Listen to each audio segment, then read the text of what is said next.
penyebaran, pelaksanaan, dan evaluasi kebijakan pendidikan. Kedua, implikasi dan tahap implementasi kebijakan pendidikan. Pertama yaitu implikasi pendidikan. Bagian A, meningkatkan kualitas sumber daya manusia. Jadi pendidikan dapat meningkatkan kualitas sumber daya manusia baik dalam hal keterampilan teknik maupun soft skill. B, peningkatan kesadaran dan pengetahuan. Pendidikan dapat meningkatkan kesadaran dan pengetahuan seseorang dalam berbagai aspek kehidupan, termasuk dalam hal kesehatan,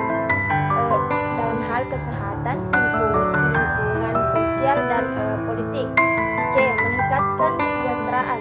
Pendidikan dapat meningkatkan kesejahteraan seseorang dan masyarakat pada umumnya, baik dalam hal ekonomi maupun non-ekonomi. D, meningkatkan mobilitas sosial. Pendidikan dapat membuka kesempatan bagi seseorang untuk meningkatkan mobilitas sosial, yaitu kemampuan untuk berpindah dari satu lapisan sosial ke lapisan sosial yang lebih tinggi.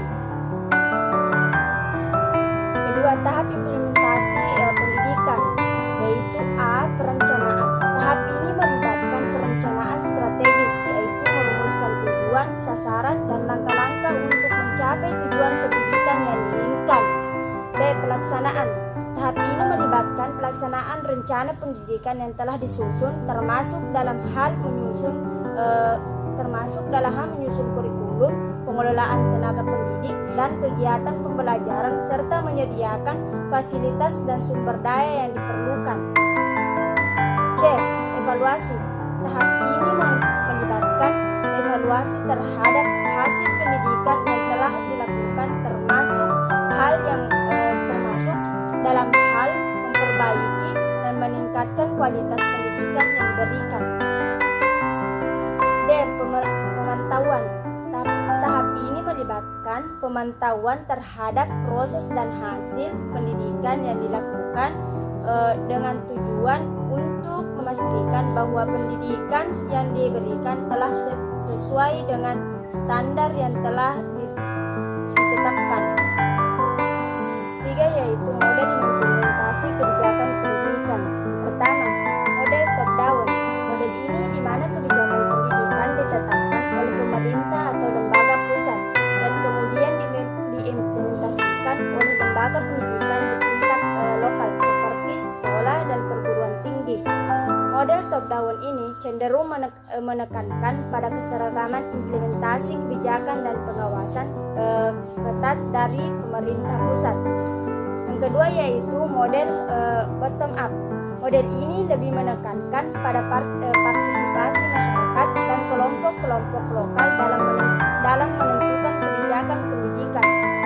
Dalam model ini, kebijakan pendidikan dikembangkan dan diimplementasikan oleh kelompok-kelompok masyarakat dan lembaga pendidikan di tingkat lokal dan kemudian disesuaikan dengan kebutuhan dan kondisi setempat. Yang ketiga yaitu model hybrid. Model ini merupakan gabungan dari model top down dan bottom up, di mana kebijakan pendidikan dinegosiasi oleh pemerintah pusat dan kemudian disesuaikan dengan kebutuhan dan kondisi setempat oleh kelompok-kelompok masyarakat dan lembaga pendidikan di tingkat lokal. Model hybrid ini menekankan pada partisipasi masyarakat dan kelompok-kelompok lokal dalam proses implementasi kebijakan pendidikan. Yang keempat yaitu model kolaboratif. Model ini menekankan pada kerjasama antara berbagai pihak yang terlibat dalam implementasi kebijakan pendidikan seperti pemerintah, lembaga pendidikan, masyarakat, dan dunia industri. Dalam model ini, semua pihak bekerja sama untuk memastikan bahwa kebijakan pendidikan diimplementasikan dengan efektif dan efisien dan dapat memenuhi kebutuhan dan tuntutan pasar kerja.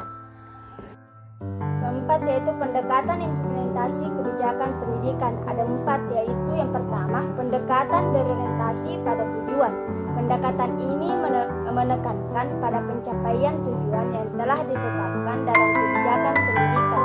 Pendekatan ini akan memastikan bahwa semua kegiatan yang dilakukan dalam implementasi kebijakan pendidikan, baik itu dalam hal kurikulum, pengajaran, maupun evaluasi, harus berkontribusi pada pencapaian tujuan yang telah ditetapkan.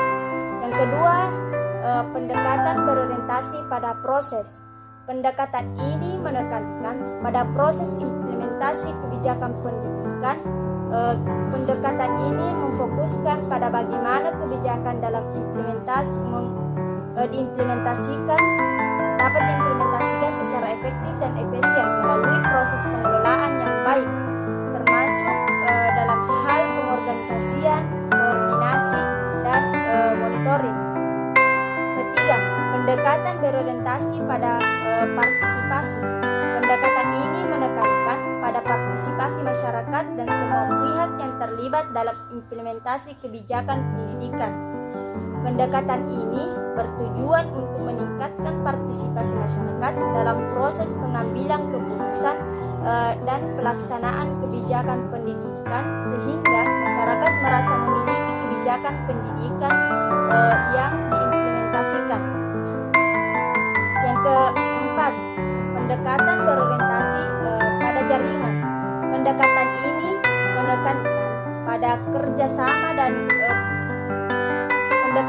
menekankan pada kerjasama dan kolaborasi antara berbagai pihak yang terlibat dalam implementasi kebijakan pendidikan. Pendekatan ini bertujuan untuk membangun jaringan dan kemitraan antara lembaga pendidikan masyarakat dan dunia industri untuk menciptakan sinergi dan meningkatkan kualitas implementasi kebijakan pendidikan. Yang kelima, faktor-faktor penentu implementasi kebijakan pendidikan. Yang pertama, yaitu sumber daya manusia. Sumber daya manusia yang tersedia di lembaga pendidikan sangat mempengaruhi implementasi kebijakan pendidikan. Jumlah, kualitas, dan motivasi guru dan tenaga pendidik dapat mempengaruhi keberhasilan implementasi kebijakan pendidikan. Yang kedua, ketersediaan anggaran. Ketersediaan anggaran juga menjadi faktor penentu implementasi kebijakan pendidikan. Anggaran yang cukup akan memungkinkan pelaksanaan kebijakan pendidikan secara maksimal, termasuk dalam hal pengadaan sarana dan prasarana, pelatihan guru, dan pengembangan kurikulum. Yang ketiga yaitu kepemimpinan di tingkat lembaga pendidikan maupun pemerintah juga sangat penting dalam mempengaruhi implementasi kebijakan pendidikan.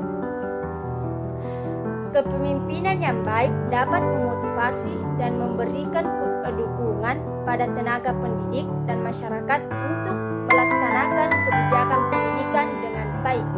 Yang keempat, partisipasi masyarakat. Partisipasi masyarakat juga menjadi faktor penting dalam implementasi kebijakan pendidikan. Partisipasi masyarakat dapat memberikan dukungan pada lembaga pendidikan dan tenaga pendidik dalam melaksanakan kebijakan pendidikan serta memberikan masukan dan kritik yang konstruktif untuk memperbaiki pelaksanaan kebijakan pendidikan. Yang kelima, kondisi sosial, ekonomi, dan kultural. Kondisi sosial, ekonomi, dan kultural juga mempengaruhi implementasi kebijakan pendidikan. Kondisi-kondisi tersebut dapat mempengaruhi tingkat partisipasi masyarakat, ketersediaan sumber daya manusia, dan ketersediaan anggaran untuk pelaksanaan kebijakan pendidikan. Yang keenam, sistem pendidikan. Sistem pendidikan yang ada juga mempengaruhi implementasi kebijakan pendidikan. Sistem pendidikan yang baik akan mendukung pelaksanaan kebijakan pendidikan, termasuk dalam hal penyusunan kurikulum, pengelolaan lembaga pendidikan, dan evaluasi hasil belajar.